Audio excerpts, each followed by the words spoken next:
Tous les après-midi, un ou une éditorialiste vient nous raconter les coulisses de la campagne. Un décryptage signé tous les lundis, Laetitia Krupa. Bonjour Laetitia. Bonjour Steve. Ravi de vous retrouver. Vous êtes journaliste politique à France Info et Public Sénat. Laetitia, aujourd'hui, vous revenez sur le week-end fort en rebondissement dans l'extrême droite, entre menaces de trahison et de scission. Et oui, les événements se sont accélérés en fin de semaine avec la rumeur d'un ralliement de Marion Maréchal, ex-Le Pen, à Éric Zemmour, qu'elle n'a pas démenti dans son interview aux Parisiens vendredi. Et puis, il y a eu dans la foulée la trahison annoncée du député Nicolas Bay, enrôlé à Madrid avec Marine Le Pen pour le flatter et le faire rester dans la famille, mais qui, une fois sur place, interviewé par BFM, a l'audace de ne pas dire clairement qu'il soutiendra la candidate du RN jusqu'au bout, menace de départ qu'il a réitérée hier sur RTL. Bon, vous connaissez Steve mieux que moi peut-être la propension des médias à feuilletonner sur la politique.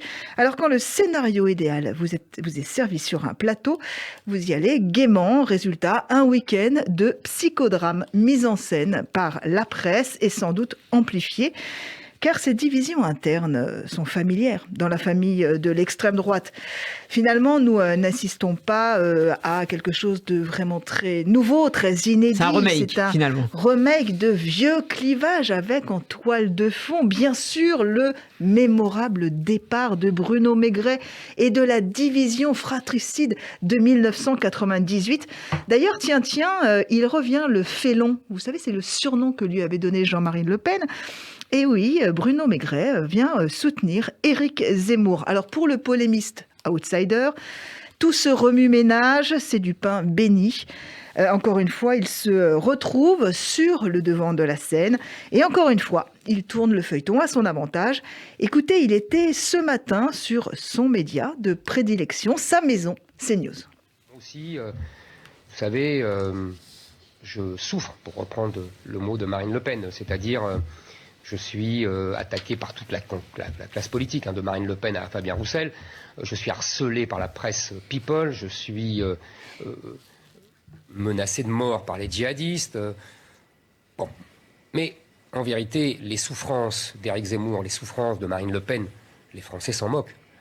Ils ont raison. L'important, ce sont leurs souffrances, c'est-à-dire leurs difficultés à vivre, à finir leur fin de mois.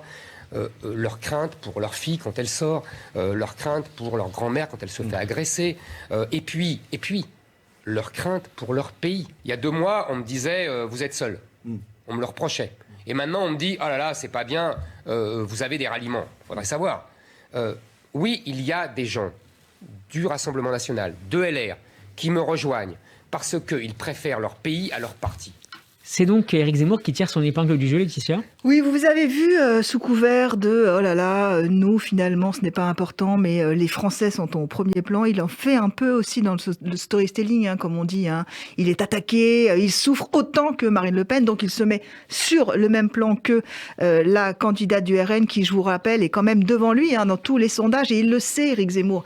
Il est affaibli depuis ce début d'année 2022. Dans les sondages, on voit, il décroche. Et donc, il se dit que ces ralliements, il peut en faire une force, bien que ça ne se traduira pas forcément automatiquement dans les urnes. Mais cela peut l'aider à avoir ses parrainages, quoique on puisse penser quand même que ce sont les Républicains qui vont l'aider à les avoir, ces parrainages. Pourquoi ? Parce que un camp d'extrême droite divisé, c'est bon pour la candidature de Valérie Pécresse. Mais tout ceci n'est qu'une stratégie politique. Ce sont des calculs d'arrière-boutique. Ce que je veux souligner aujourd'hui, c'est que les ralliements à Éric Zemmour ne se traduiront pas automatiquement dans les votes parce que le polémiste, finalement, est encore à la peine dans son projet de fédérer à la fois la bourgeoisie et les classes populaires. Qui sont les électeurs potentiels d'Éric Zemmour ? Ce sont pour le moment les travailleurs indépendants, les petits commerçants, les petits entrepreneurs. Mais la classe populaire, la classe ouvrière n'est pas avec lui. Elle est encore du côté de Marine Le Pen qui, elle, va sur le terrain du pouvoir d'achat. Et en plus, si on compte, Steve, sur la solidité de l'électorat du RN qui, historiquement, est le plus fidèle dans son vote, 90% des électeurs du FN, ex-FN, continuent de voter pour le Rassemblement national. Du coup, le soutien exprimé, je ne sais pas si vous l'avez entendu, de Jean-Marie Le Pen hier sur LCI à sa fille peut avoir un poids. On l'écoute. Plutôt soutien à ma fille, qui est la candidate du Rassemblement national d'ailleurs. C'est assez naturel. Mais enfin, je ne suis pas engagé dans la campagne électorale proprement dite. Et est-ce que vous avez un message pour M. Zemmour ? Oh bah, j'ai de la sympathie pour Éric et il n'y a pas de problème. Seulement, je ne suis pas sûr que là, il n'y ait pas peut-être des faux pas dont il faut se méfier dans le combat électoral.